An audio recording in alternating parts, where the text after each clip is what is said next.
बैल अचानक उनके सामने आ गई। इस बार उसका चेहरा और भी भयानक था। उसके बाल हवा में उड़ रहे थे और आंखों से खून। गांव के बाहर एक बहुत पुराना आम का पेड़ था। लोग कहते थे कि रात 12 बजे उस पेड़ के पास जाने वाला कभी वापस नहीं आता। एक दिन 3 दोस्त राहुल, सोनू और पिंटू हिम्मत करके रात में वहां गए। पेड़ पर चमकते हुए आम लगे थे। जैसे ही राहुल ने एक आम तोड़ा, अचानक तेज हवा चलने लगी। पेड़ के पीछे से सफेद साड़ी में एक डरावनी चुड़ैल निकली। उसकी आंखें लाल थीं और आवाज बहुत भयानक। मेरे आम किसने तोड़े? तीनों दोस्त डरकर भागने लगे, लेकिन रास्ता बार बार उसी पेड़ के पास आ जाता था।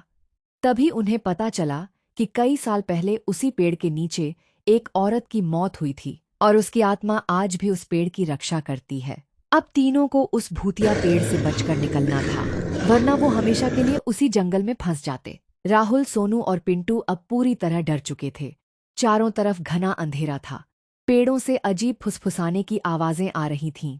हवा इतनी ठंडी हो गई थी जैसे जंगल में कोई अदृश्य शक्ति घूम रही हो। एक काली परछाई धीरे धीरे पेड़ से नीचे उतरी। वही चुड़ैल। पेड़ के नीचे की मिट्टी फट गई और वहां से एक पुराना लकड़ी का बक्सा बाहर निकला। बक्सा अपने आप खुला। उसके अंदर एक पुरानी तस्वीर और लाल रंग की चूड़ियां थीं। तभी जंगल में एक धीमी रोने की आवाज गूंजने लगी।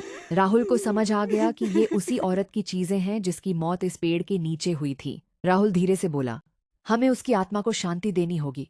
लेकिन तभी चुड़ैल अचानक उनके सामने आ गई। इस बार उसका चेहरा और भी भयानक था। उसके बाल हवा में उड़ रहे थे और आंखों से खून बह रहा था।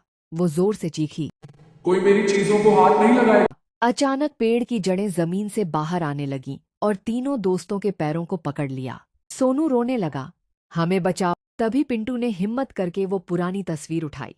तस्वीर में वही औरत अपने छोटे बेटे के साथ मुस्कुरा रही थी। तस्वीर के पीछे लिखा था, मेरा बेटा, मुझे इंसाफ दिलाना। ये पढ़ते ही राहुल समझ गया कि उस औरत की आत्मा बदला नहीं, इंसाफ चाहती थी। राहुल जोर से बोला, हम वादा करते हैं, गांव वालों को सच बताएंगे। कुछ सेकंड के लिए पूरा जंगल शांत हो गया। फिर अचानक चुड़ैल की आंखों से आंसू निकलने लगे। उसकी डरावनी शक्ल धीरे धीरे सामान्य होने लगी। वो धीमी आवाज में बोली, अगर सच दुनिया के सामने आया तो मेरी आत्मा हमेशा के लिए मुक्त हो जाएगी। पिंटू बोला, बहन तुम चिंता ना करो, हम तुमको इंसाफ दिलाएंगे कियो भाइयों। हाँ हाँ कियो नहीं। इतना सुनते ही चुड़ैल हवा में गायब हो गई। इसके बाद तीनों दोस्त खुशी खुशी अपने घर जाने लगे। इस कहानी से हमें यह शिख मिलती है कि मुसीबत के समय घबराने से अच्छा है दिमाग का इस्तेमाल करें, जिस तरह तीनों दोस्तों ने किया।